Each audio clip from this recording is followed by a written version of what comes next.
ओम श्री गणेशाय नमः। मित्रों, आज श्री रामचंद्र भगवान के भक्त की एक रोचक कथा आप लोगों से हम साझा करेंगे। तो जब भगवान राम ने भक्त के लिए बनाई रसोई, बहुत साल पहले की बात है, एक आलसी लेकिन भोला भाला युवक था आनंद। दिन भर कोई काम नहीं करता था, बस खाता रहता और सोया रहता था। घर वालों ने कहा, चलो जाओ, निकलो और घर से कोई काम धाम करते हो नहीं, बस पड़े रहते हो। वह घर से निकलकर यूं ही भटकते हुए एक आश्रम पहुंचा। वहां उसने देखा कि एक गुरुजी हैं, उनके शिष्य कोई काम नहीं करते, बस मंदिर की पूजा ही करते हैं। उसने मन में सोचा, या बढ़िया है, कोई काम धाम नहीं, बस पूजा ही तो करनी है। गुरुजी के पास जाकर पूछा, क्या मैं यहाँ रह सकता हूँ? गुरुजी बोले, हाँ, क्यों नहीं, लेकिन मैं कोई काम नहीं कर सकता। गुरुजी ने कहा, कोई काम नहीं करना है, बस पूजा ही करना है। आनंद ने कहा, ठीक है, वह तो मैं कर लूंगा।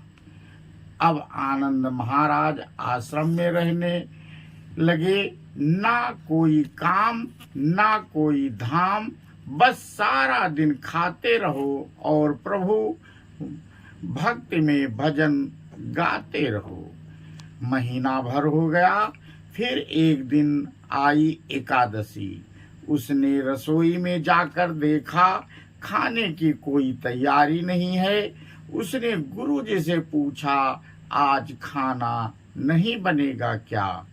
गुरुजी ने कहा, नहीं, आज तो एकादशी है, तुम्हारा भी उपवास है।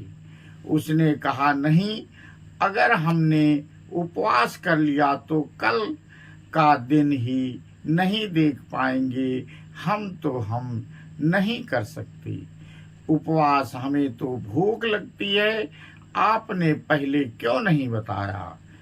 गुरुजी ने कहा, ठीक है, तुम ना करो उपवास, पर खाना भी तुम्हारे लिए कोई और नहीं बनाएगा, तुम खुद बना लो। मरता तो क्या न करता। गया रसोई में। गुरुजी फिर आए और देखो, अगर तुम खाना बना लो तो राम जी को भोग जरूर लगा लेना और नदी के उस पार जाकर बना लो रसोई। ठीक है। लकड़ी, आटा, तेल, घी, सब्जी लेकर आनंद महाराज चले गए। जैसा तैसा खाना भी बनाया। खाने लगा तो याद आया, गुरुजी ने कहा था कि राम जी का भोग लगाना। लगा हुआ भोजन गाने, आओ मेरे राम जी, भाग लगाओ, भोग लगाओ जी। प्रभु राम आइए, श्री राम आइए, मेरे भोजन का भोग लगाइए। कोई ना आया तो बेचैन हो गया कि यहाँ तो भूख लग रही है और राम जी आ ही नहीं रहे हैं। भोला मानस जानता नहीं था कि प्रभु साक्षात तो आएंगे नहीं, पर गुरु जी की बात मानना जरूरी है। फिर उसने कहा, देखो प्रभु राम जी, मैं समझ गया कि आप क्यों नहीं आ रहे हैं। मैंने रूखा सूखा खाना बनाया है और आपको तरमाल खाने की आदत है, इसलिए नहीं आ रहे हैं। तो सुनो प्रभु, आज वहाँ भी कुछ नहीं बना है, सबको एकादशी का व्रत है, खाना हो तो यह भोग ही खा लो। श्री राम अपने भक्त की सरलता पर बड़े मुस्कुराए और माता सीता के साथ प्रकट हो गए। भक्त असमंजस में गुरुजी ने कहा, था कि राम जी आएंगे, पर यहाँ तो माता सीता भी आई हैं और मैंने तो भोजन बस 2 लोगों का ही बनाया है। चलो कोई बात नहीं, आज ही इन्हें ही खिला देते हैं। भोला, प्रभु मैं भूखा रह गया, लेकिन मुझे आप दोनों को देख कर बड़ा अच्छा लग रहा है, लेकिन अगली एकादशी पर ऐसा ना करना। पहले बता देना कि कितने जन आ रहे हो, और हाँ, थोड़ा जल्दी आ जाना। राम जी उनकी बात पर बड़े मुदित हुए, प्रसाद ग्रहण करके चले गए। अगली एकादशी तक यह भोला मानस सब भूल गया। उसे लगा प्रभु ऐसे ही आते होंगे और प्रसाद ग्रहण करते होंगे। फिर एकादशी आई। गुरु जी से कहा, मैं चला अपना खाना बनाने, पर गुरु जी थोड़ा ज्यादा अनाज लगेगा, वहाँ 2 लोग आते हैं। गुरु जी मुस्कराए, भूख के मारे बावला है, ठीक है ले जा और अनाज ले जा। अब की बार उसने 3 लोगों का खाना बनाया, फिर गुहार लगाई, प्रभु राम आइए, सीताराम आइए, प्रभु भोजन का भोग लगाइए। प्रभु की महिमा भी निराली है। भक्त के साथ कौतुक करने में उन्हें भी बड़ा मजा आता है।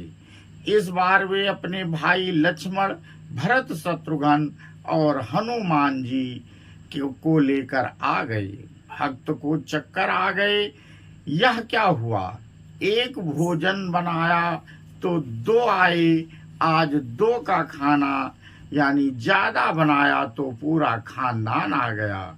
लगता है आज भी भूखा ही रहना पड़ेगा। सबको भोग लगाया और बैठे बैठे देखता रहा। अनजाने ही उसकी भी एकादशी हो गई।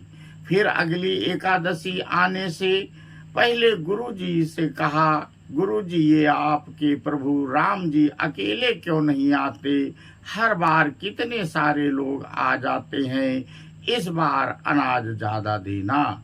गुरुजी को लगा कि कहीं यह अनाज बेचता तो नहीं है, देखना पड़ेगा जाकर।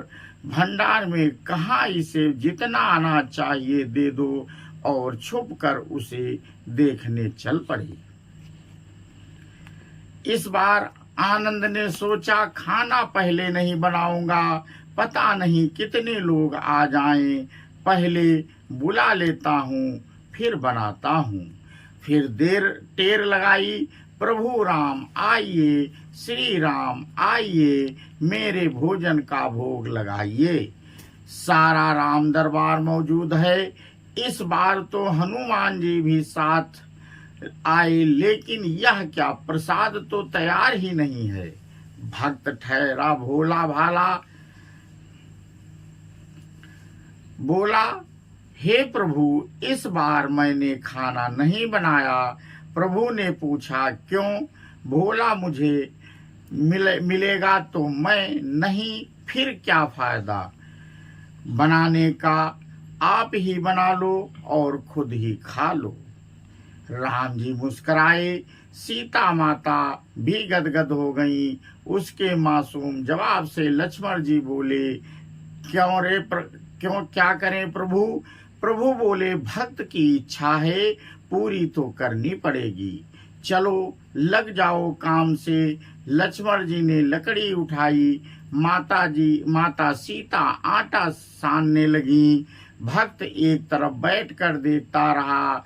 माता सीता रसोई बना रही थी तो कई ऋषि मुनि, यक्ष, गंधर्व प्रसाद लेने आने लगे। इधर गुरुजी ने देखा खाना तो बना नहीं है, भक्त एक कोने में बैठा है। पूछा, बेटा क्या बात है, खाना क्यों नहीं बनाया? बोला, अच्छा किया गुरुजी आप आ गए, देखिए कितने लोग आते हैं प्रभु के साथ। गुरुजी बोले, मुझे तो कुछ नहीं दिख रहा तुम्हारे और अनाज के सिवा। भक्त ने माथा पकड़ लिया, एक तो इतनी मेहनत करवाते हैं, प्रभु भूखा भी रखते हैं और ऊपर से गुरु जी को दिख भी नहीं रहे, यह और बड़ी मुसीबत है। प्रभु ने कहा, आप गुरु जी को क्यों नहीं दिख रहे हैं? प्रभु बोले, मैं उन्हें नहीं दिख सकता। भोला बोला, क्यों? वे तो बड़े पंडित हैं, ज्ञानी हैं, विद्वान हैं, उन्हें तो बहुत कुछ आता है, उनको क्यों नहीं दिखते आप? प्रभु बोले, मानो कि उनको सब आता है, पर वे सरल नहीं हैं, तुम्हारी